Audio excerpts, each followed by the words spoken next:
اوبنهايمر.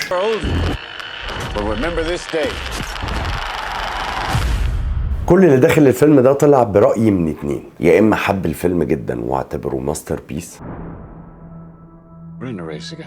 يا اما كره الفيلم جدا وقالك الفيلم ده فعلا ممل. طب سؤال تاني، الفيلم ده نزل ليه في نفس الوقت بتاع باربي؟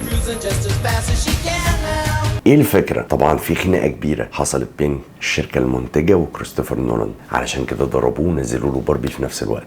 انا عملت فيديو كامل على الانستجرام لو انت لسه ما شفتوش. ايه بقى حكاية الفيلم ده؟ بصوا هقول لكم بسرعة اراء الناس وهي دي اللي هتدور عليها الحلقة النهاردة. اكتب عندك فيلم حلو جدا، وحش قوي، التصوير ده، مشهد القنبله، ايه الموسيقى دي، مشهد القنبله، انا زهقت في اول الفيلم، مشهد القنبله، انا زهقت من اول الفيلم وبعدين مشيت، انا زهقت من اول الفيلم وتهت منه في الاخر. كل الكومنتات دي بقى هنتكلم عنها بالتفاصيل في الحلقه دي، وهتشوفوا شويه حاجات من الكواليس مش معظم الناس شافتها. لا مش بس كده، هقول لكم على كام حاجه نولان عملها مستخبيه ما حدش خد باله منها.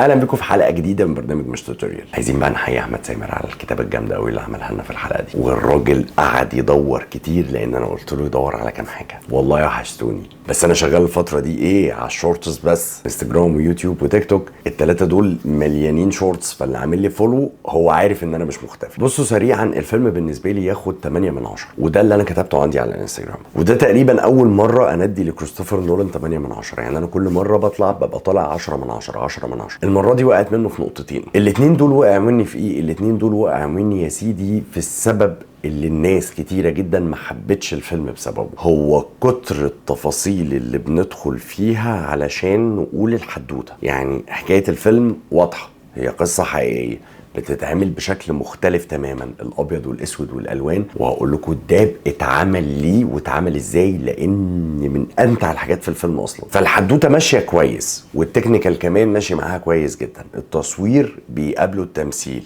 الموسيقى التصويريه بتقابلها الساوند ديزاين، الفيلم متخدم عليه بكل المقاييس والفيلم رائع. ولكن في شويه حاجات لو كانت اتشالت من الفيلم كان عادي جدا ومش هيأثر على الفيلم في حاجه، بالعكس كان هيخلي الفيلم بالنسبه لي امتع واقصر بكتير. تعالوا كده نتكلم الاول على قصه الفيلم. قصه الفيلم بتتكلم على اوبنهايمر. اوبنهايمر ده هو العالم اللي اخترع القنبله النوويه، عالم البلد بتطلبه وبتستعين بيه لمهمه رسميه، وهو ان هو يعمل قنبله. القنبله دي هتترمي تخلصنا من الحرب.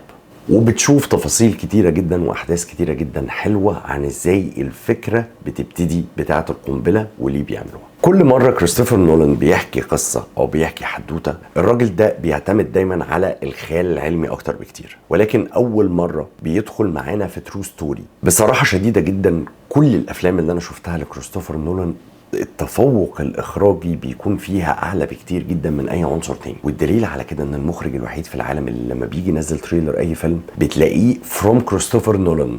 البدايه يا جماعه المخرج ده بيقدم لكم الفيلم ده، فهو بيبيع بنفسه. فبالنسبه لي نولان نجم شباك مطلوب، وناس كتيرة بتروح تدخل الفيلم علشانه وعلشان اسمه بس اكتر بكتير من الممثل اللي هو مختار. فبالتالي لما اتفرجنا على انسبشن او انترستيلر او دونكريك او تينت، كان دايما الاخراج والسرد وحدوتة الفيلم نفسها بتفاصيلها بتصويرها بمونتاجها بحاجات كتيرة جدا كانت بتبقى بصراحة هي اللي واخدة الحيز الأكبر من التمثيل، على عكس ما حصل في اوبنهايمر. اوبنهايمر التمثيل فيه كان اقوى، ماده ممتعه جدا لدرجه ان انا لما حسيت بملل في الفيلم اللي كان مقعدني وسبب ان انا قاعد هو استمتاعي بالتمثيل. هنتكلم عنه بقى كمان شويه.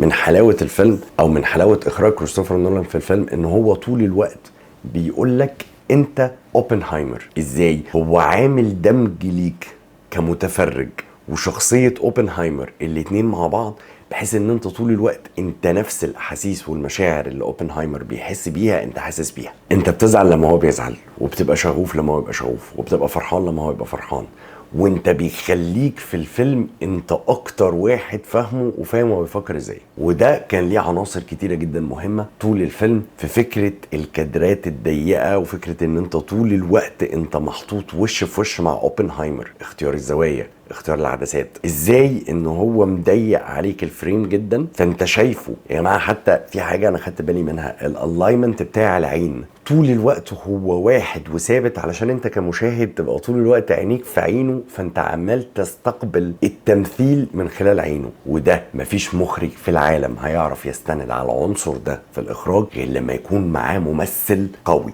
We don't let scientists bring their families, we'll never get the best. مش هنتكلم عن التمثيل دلوقتي، هتكلم عليه بعدين. انت طول الوقت شايف الفيلم بعين اوبنهايمر، انت طول الوقت شايف الرؤى والافكار اللي بتجيله، انت حتى بتسمع اللي في دماغه من خلال تيمة المزيكا اللي بتتلعب تحت دلوقتي. تيمة مزيكا مع رياكشنين من الممثل مع اضاءة معينة، انت خلاص انت متأهل نفسيا ايه المشهد اللي انت داخل عليه اصلا. المزيكا في الفيلم، بمناسبة ان احنا اتكلمنا عن المزيكا، كانت بتعبر عن ايه حضرتك؟ بتعبر عن التوتر والخوف والشغف وتأنيب الضمير. انت سامع في تيمة مزيكا من تحت الاربع حاجات دول. لو في حد بقى بيشتغل في الاديتنج والمونتاج وبيجي يدور على مزيكا، قول لي بقى الاربعه كيورد دول ايه التيمه اللي انت ممكن تلاقي مزيكا لعبت لك الاربعه دول اصلا؟ صعبه جدا. بالمناسبة عملت حلقة زمان ازاي تجيب مزيكا، واتكلمت فيها عن الكي ووردز واستخدامها اصلا في ان انت ازاي تدور على المزيكا. هسيب لكم اللينك تحت في الديسكربشن. المهم يا سيدي الفاضل، فقول لي بقى انت ازاي ممكن تتخيل موسيقى تصويرية ممكن في مشهد واحد توصف لك كل الاحاسيس اللي انت شايفها دي. وهي دي الافكار اللي فضلت طول الوقت دايرة في دماغ اوبنهايمر. انا هعمل انجاز تاريخي وهنقذ بلدي، بس في نفس الوقت هدمر ناس كتيرة. انت في جانب انساني بحت جواه، وفي نفس الوقت في جانب تاني نولان كان مصر عليه، هو جانب الانانية والتغيير في الشخصية. انا مهما حصل هنجح، وهنتكلم فيه بعدين. هنا بقى كريستوفر نولان لعب على جزء انساني عظيم جدا، ركز معايا. انا شايف ان كريستوفر نولان كان مصر انه يلمع اوبنهايمر بس بشكل غريب بصراحة. ازاي؟ هو انت لو شفت وجهة نظر كريستوفر نولان في الفيلم كويس، هتشوف ان كريستوفر نولان هو انت مش قادر تفهم كريستوفر نولان عايز ايه. هل هو بيحب اوبنهايمر ومخليه شخص عظيم، ولا هل هو كاره اوبنهايمر، او هل هو مجرد ان هو بيحاول ان هو يحكي لك الحدوته ويتكل على الله؟ انت مش قادر تحدد موقف كريستوفر نولان. والدليل على كلامي ان كريستوفر نولان عمل كام تفصيله معينه، التفصيله دي بينت لك ان هو مش بيحب اوبنهايمر، يعني او ان هو اوبنهايمر ده يا جماعه مش شخصيه عظيمه زي ما انتم متخيلين. اول تفصيله انا خدت بالي منها ان اوبنهايمر مفيش عالم قبله غير وكان دايما بيقول له ما تعملش القنبله دي، انت هتدمر بيها الشعوب. دايما كل الناس اللي تقعد معاه وتتكلم معاه تقول له انت متخيل كميه المدنيين اللي هيموتوا بسببها؟ حتى الحاج الكبارة اينشتاين في مشهد كده في كادر ضيق قال له انت عارف يا عم الحاج انت رايح تعمل ايه؟ قال له انا مش موافقك، ولو من مكانك ما توافقش. ولكن اوبنهايمر كان عنده اصرار فظيع جدا ان هو يعمل القنبله. فكريستوفر نولان طول الوقت كان بيبين لك الجانبين دول. فانت طول الوقت انت مش قادر تفهم وجهه نظر كريستوفر نولان في اوبنهايمر. هو انت حبه ولا مش حبه؟ انت عمال تخليه يعمل حاجات كتيره كويسه، وفي نفس الوقت عمال تبين ثغرات كتيره جدا جوه شخصيته. فكره ان هو اداله مشهد ان هو غير هدومه ولبس اللبس العسكري، ومشهد صريح لاحد العلماء بيتكلم معاه وبيقول له انت ازاي تلبس لبس عسكري مش لايق عليك، انت راجل عالم. كريستوفر نولان في المشهد ده بيبين لك تطورات تغير شخصيه اوبنهايمر اصلا، ان كريستوفر نولان شايف ان هو كمان بيتغير ومش شايفه انسان عظيم جدا. نيجي بقى لعنصر مهم قوي وهو عنصر التصوير في الفيلم. اللحظه دي انا متاكد ان ناس كتيره قاعده مستنياها مني، وهي لحظه يا ترى انا هتكلم على تصوير الفيلم ازاي. كنت مصر بصراحه ان انا اجيب لكم كده شويه معلومات جديده عن التصوير. مش انا، احمد سامر بصراحه هو اللي قعد يدور فجاب لنا المعلومات دي كلها، وبدات ان انا ازود عليها حاجات من عندي يا رب تعجبكم. اعتقد ان كلنا عارفين ان الفيلم ده يا صديقي العزيز اتصور بيه كاميرا اي ماكس. كاميرا الاي ماكس دي يا سيدي هي كاميرا كده معموله علشان حضرتك هي بتقدر تصور ب 18K. يعني احنا التلفزيونات اللي عندنا في البيت والحاجات الجميله دي يا اما اتش دي عادي، يا اما 2K، يا اما اعظم واحد عندنا في البلد جاب 4K وعمال يتمخطر، يا اما اللي دخل على 8K وجامد قوي قوي قوي قوي قوي. الكاميرا دي سيادتك بتديك رو اصلا خام 18K. الكاميرا دي بقى حضرتك وزنها 25 كيلو عشان تصور لك هذا الفيلم العظيم، زائد ان الفيلم اتصور خام. وكان السبب في كده ان كريستوفر نولان عايز يطلع الفيلم حقيقي بكل تفاصيله، فمش عايز يصوره ديجيتال، انا عايز اصوره خام علشان تحس بحقيقه الاحداث قوي، وعلشان تحس بحقيقه الصوره قوي في الوقت ده. والكاميرا دي غاليه جدا لدرجه ان هي مش بتتباع، الكاميرا دي بتتاجر فقط. ايجارها بقى بكام يا عم الحاج؟ ايجار البادي بس بتاع الكاميرا ب $16,000 في الاسبوع. شوف بقى الفيلم ده اتصور في كام اسبوع، ويا ترى صوروه بكاميرا واحده اي ماكس ولا كذا كاميرا اي ماكس؟ لو انت عارف قول لي والله في الكومنتات. عايز بقى احسب كده معايا، شوف بقى الفيلم ده لو اتصور مثلا يا عم في 8 شهور، سنه الفيلم ده بيتصور، اضرب لي كده في كام اسبوع. اصفار كتير قوي والله. ويجي يقول لك هو احنا ليه ما بقاش عندنا سينما في مصر؟ يا بيه شايف الانتاج، شايف الناس بتدفع ايه اصلا؟ كل ده بادجت كاميرا بس. فبالتالي لما تيجي تروح تتفرج على فيلم مرعي البريمو، طبيعي جدا ان انت تطلع في اول 30 ثانيه تهرب اصلا، اللي هو يا نهار اسود ومنيل، بص ايه اللي نازل اصلا في السينما. يعني انت حضرتك في نفس السينما السكرين دي فيها حاجه والسكرين دي فيها حاجه، والسكرين التالتة اصلا مرعي البريمو، اللي هو ايه ده؟ ايه احنا بنهزر يا جدعان؟ مرعي البريمو ده وحش قوي يا جماعه، نفسي اعمل عليه ريفيو بس مش قادر. وده ياخدنا الى تصوير اعظم مشاهد حصلت في تاريخ السينما، وهو مشهد القنبله. بصراحة أنا بأفور، أنا مش شايف إن هو أعظم مشهد، أنا شايف إن هو مشهد حلو، بس في حاجات أعظم من كده اتعملت، فما أقدرش أقول عليه أعظم مشهد في التاريخ، ولكن أقدر أقول عليه إن هو مشهد عظيم جدا، وهو يتمسك ريفرنس لوقت طويل جدا. كريستوفر نولان مش من عاشقي الCGI، بيصور كل حاجة حقيقية، فبالتالي هو عمل انفجار. اكيد مش انفجار نووي حقيقي، ولكن هو كان مصر على انه يعمل انفجار علشان هو بيحب الحقيقه. وده ياخدنا لنقطه مهمه جدا، ان في مخرجين كتير ما بيحبوش الجرافيك وما بيستندوش على الجرافيك. صور لي ميه خليها حقيقيه، لانه هو مؤمن ان سبحان الله في حاجه كده، في خط دايما فاصل بين الحقيقه والجرافيك. الخط ده خط ممتع جدا في الحدوته. فنولان هو واحد من المخرجين دول، من المخرجين المعتمدين دايما على الريل ثم الريل ثم الريل. التكنيك اللي حصل علشان نقدر نعمل الانفجار ده اسمه تكنيكال الفورسد برسبكتيف. ده عباره عن ايه؟ عباره عن ان انت بتصور الحدث بتاعك، بتعمله على ماكت او على حاجه صغيره خالص، وبتبتدي تدخل بعدسات زوم، عدسات معينه عشان تاخد منها احكام معينه، فيبين لك الحاجه اللي بتحصل دي ان هي كبيره جدا. My preference is to always do things in camera as much as possible. هقولها لك كده بالبلدي. حضرتك عارف لما بتروح الهرم بتقابل ناس جمال قوي واقفين عند الهرم كده، بيقول لك ايه، اقف هناك وهخليك ماسك الهرم، وتروح جاي واقف عامل كده صح، ويرجع حاطط لك الهرم تحتك. بتحط الكاميرا بزاويه معينه، الزاويه دي بتصغر لك حجم الحاجه جدا، بعدين تخلي الحاجه الثانيه اقرب للعدسه، فبين لك ان هي اكبر منها. خدعه.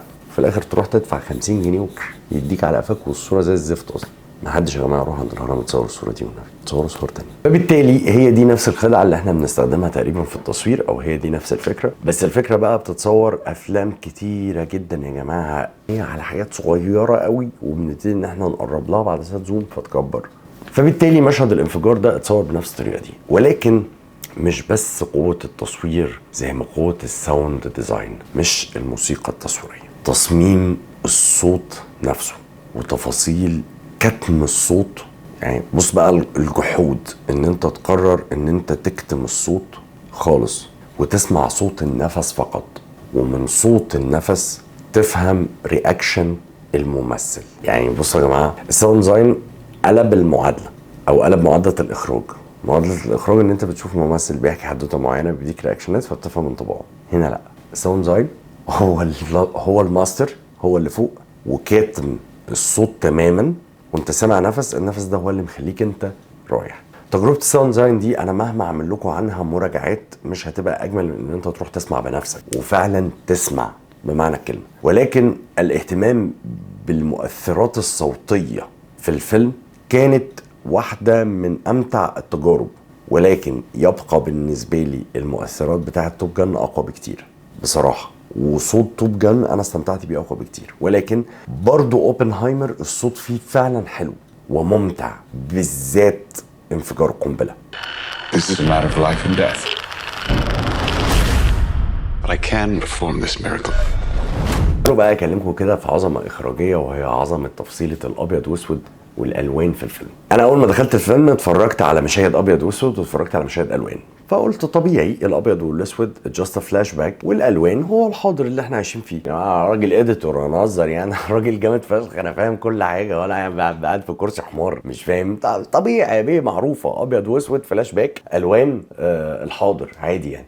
بعدين جيت في اخر الفيلم خدت فوق دماغي، ما تخافوش هي مش حرقه. اكتشفت ان الابيض والاسود هي وجهه نظر المشاهد او اي حد تاني. يعني انت لما هتتفرج على المشهد بالابيض واسود هو اي حد متخيل ان ده اللي حصل. الالوان هي وجهه نظر اوبنهايمر فقط. يعني من الاخر اللي اوبنهايمر عارفه انت هتشوفه بالالوان، اللي مش عارفه انت هتشوفه بالابيض واسود. بوم بوم بوم. حلوه بالاخص مع ستراوس. موضوع الشخصيه دي موضوع تمثيل مش طبيعي. تعالوا نتكلم عن التمثيل دلوقتي. بصوا يا جماعه، انا مش قادر اقول لكم قد ايه الكاست كله مظبوط، وقد ايه الكاست كله بيمثل تمثيل مش طبيعي. ماده تمثيليه قمه في الشياكه والرقي. كل شخصيه قد ايه هي متحكمه في الدور بتاعها، مهما كان مساحته ضيقه ومساحته محكومه، الا ان انا شايف ان هو دور مهم جدا وطاغي جدا من التمثيل ومن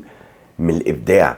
روبرت داوني بيقدم دور مش طبيعي، بيقدم دور انا شايف انه من ساعه ما راح مارفل وبقى عمال يلعب لنا في السوبر هيرو ما بقاش يعني. شيرلوك هولمز يا جدعان، فين العظمه في التمثيل؟ ما بقتش موجوده.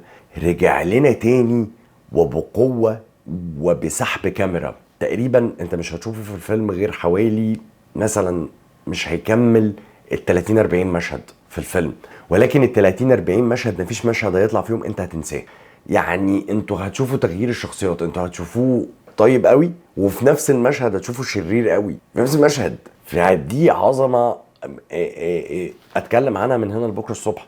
نولان المخرج الوحيد اللي ممكن ممثلين عظماء يوافقوا ان هم يطلعوا معاه في ادوار ثانويه او مساعده عادي، نجوم شباك اصلا، بس ما عندهمش اي مشكله ان هم يدخلوا في دور قد كده مع كريستوفر نولان. لان الدور اللي قد كده اللي انت هتدخل فيه مع كريستوفر نولان تاكد ان هو دور محوري جوه السكريبت، ما ينفعش ان هو يتغير وما ينفعش ممثل تاني يجي يعمله مكانك. يعني كل دول ابطال ظهروا في الفيلم متدروزين وعارفين يأدوا الدور والتمثيل صح تماما.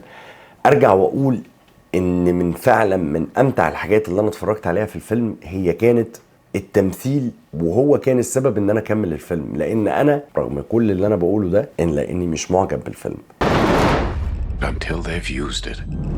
Oppenheimer's story is one of the biggest stories imaginable. نيجي المشهد مهم جدا، وهو المشهد بتاع الانفجار والمحاكمة. بتظهر لنا بنت مشوهة ووشها مشوه من الانفجار. البنت دي هي بنت كريستوفر نولان في الحقيقة، وده كان اقتناع منه بان بسبب القنبلة دي في ناس كتيرة جدا او ضحايا كتيرة جدا اتأذت نفسيا، فهو كان عايز يجيب الأذى ده على بنته كإنسايد داخلي بالنسبة له، لأن هو قد إيه كاره فكرة القنبلة، فعبر عن ده باستخدامه لبنته في المشهد ده. يعني انسايد بصراحة يحترم جدا. يعني بصراحة الفيلم تجربة حلوة، وبصراحة الفيلم تجربة لذيذة. مهم ان انتوا تروحوا السينما فقط علشان تسمعوا الصوت. اي سبب تاني هقولك تستنى تتفرج عليه في البيت بصراحة عادي يعني. ولكن الفيلم فعلا ممتع، والفيلم فعلا تجربة قيمة جدا، وليس من افضل تجارب كريستوفر نولان. لان كريستوفر نولان بالنسبة لي في مشاهد كتيرة كانت ممكن تتشال والفيلم يبقى اثر من كده بكتير. انا خلصت الحلقه، يا رب تكون كانت حلقه حلوه بالنسبه لكم. ما تنسوش تعملوا لايك وسبسكرايب وتبقوا تيجوا تدخلوا معانا لايف علشان اللايف بيكون ممتع قوي. واشوفكم في حلقه جديده من برنامج مش توتوريال.